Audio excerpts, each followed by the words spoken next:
आज हम जानेंगे मॉन्टेक्स टेस्ट के बारे में। यह एक स्क्रीनिंग टेस्ट होता है।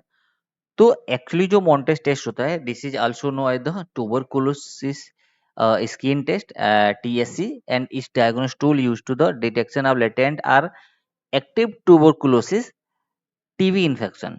It is more of the oldest and most commonly used method for screening for TB.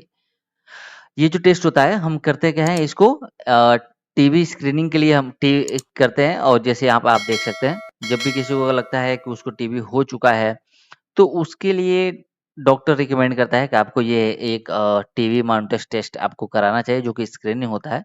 यहाँ पे हम स्क्रीन के ऊपर यहाँ पे जो हमारा मेडिसिन होता है उस मेडिसिन को हम इंजेक्ट करते हैं और एक पर्टिकुलर टाइम के बाद से हम उसको रिजल्ट को इंटरप्रेट करते हैं।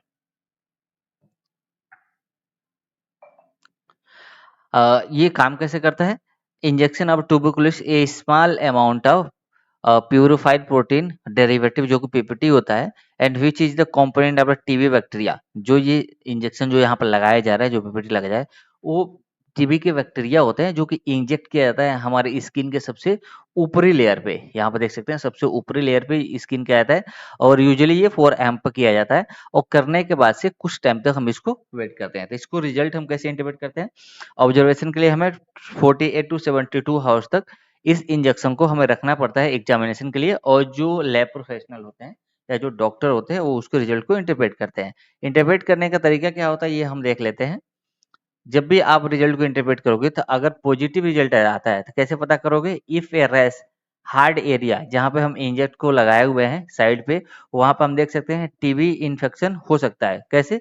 Size of duration the measure and the interpretation depend on the various factors such as the individual risk and form injection.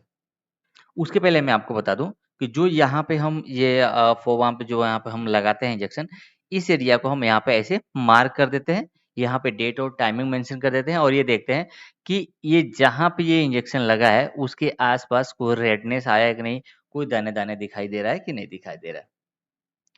क्या करते हैं कि 5 एमएम आर मोर, जब वो एरिया रेडनेस वहाँ पे दिखाई देता है उसको हम एरिथमा बोलते हैं।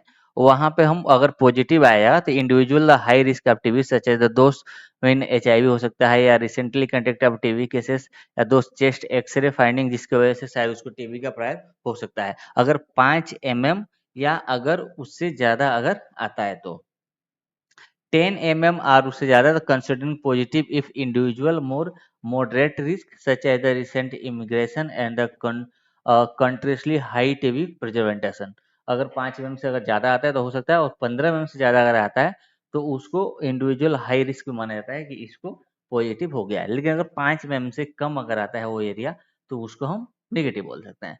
जैसे नेगेटिव के लिए हम क्या कर सकते हैं? Significant during typically suggested TB infection, however the false negative can be occur specially people of the weakened immune system are very young old individual. False positive आने के भी कुछ चांसेस रहते हैं, जिसमें हम क्या करते हैं कि अगर कोई व्यक्ति है उसको अगर बेसिलियस कैल्मेटेटिस गुरु यानी कि बीसीजी अगर वैक्सीन अगर उसको लिया हुआ है तो उस कंडीशन में फॉल्स पॉजिटिव आने के चांसेस बने रहते हैं। जैसे आप देख सकते हैं यहाँ पे जो है ये रेडनेस दिखाई दे रहा है, कभी-कभी यहाँ पे सूजन हो जाती है, कभी-कभी यहाँ पे ऐसे सूजन नहीं होती है, सिर्फ लाल-लाल कलर का यहाँ पर रेडनेस दिखाई देता है। तो हम उसको इंची टेप से मेजर करते हैं।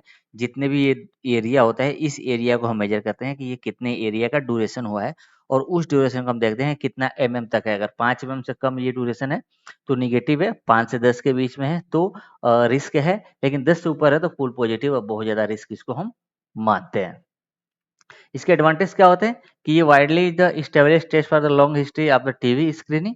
और इसका इनएक्सपेक्टेड क्या हो सकता है कि आप देखोगे the test is the relatively low cost compare to the TB diagnostic method. Actually TB test करने के लिए बहुत सारे टेस्ट होते हैं, लेकिन ये सबसे सस्ता होता है और ये स्क्रीनिंग होता है। आप स्क्रीनिंग एक बार करवा लो।